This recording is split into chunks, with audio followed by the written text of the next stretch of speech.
বিসমিল্লাহির রহমানির রহিম। পরম করুণাময় ও অসীম দয়ালু আল্লাহর নামে শুরু। সাব্বিহ ইসমা রাব্বিকাল আ'লা। আপনি আপনার মহান পালনকর্তার নামের পবিত্রতা বর্ণনা করুন। আল্লাযী খালাকা ফাসাওয়া। যিনি সৃষ্টি করেছেন ও সুবিন্যস্ত করেছেন। ওয়াল্লাযী কদ্দারা ফাহাদা। এবং যিনি সুপরিমিত করেছেন ও পথ প্রদর্শন করেছেন। ওয়াল্লাযী আখরাজাল মারআ। এবং যিনি তৃণাদি উৎপন্ন করেছেন। ফাজআলাহু গুসাআন আহওয়া।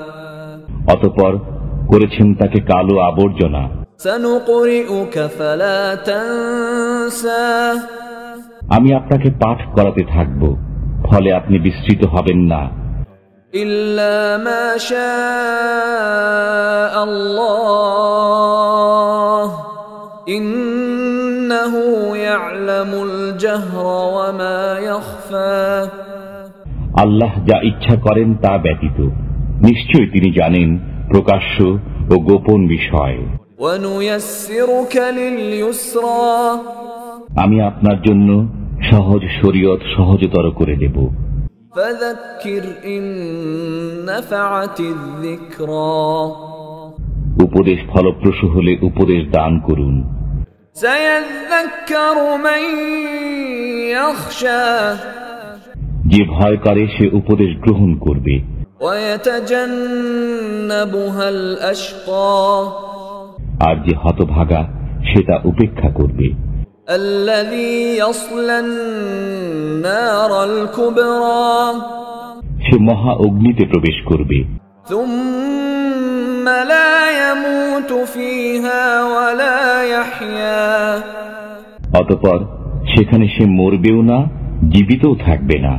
ক্বাদ আফলাহা মান তাযাক্কা। নিশ্চয়ই সাফল্য লাভ করবে সে যে শুদ্ধ হয়। ওয়া যাকারা ইসমা রাব্বিহি ফাসাল্লা। এবং তার পালনকর্তার নাম স্মরণ করে, অতঃপর নামাজ আদায় করে। বাল তু'সিরুনাল হায়াতাদ দুনিয়া।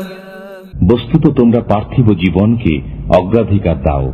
ওয়াল আখিরাতু খায়রুন ওয়া আবকা। অথচ পরকালের জীবন উৎকৃষ্ট ও স্থায়ী। ইন্না হাযা লাফিস সুহুফিল উলা। এটা লিখিত রয়েছে পূর্ববর্তী কিতাবসমূহে। সুহুফি ইব্রাহিম ওয়া মূসা। ইব্রাহিম ও মূসার কিতাবসমূহে।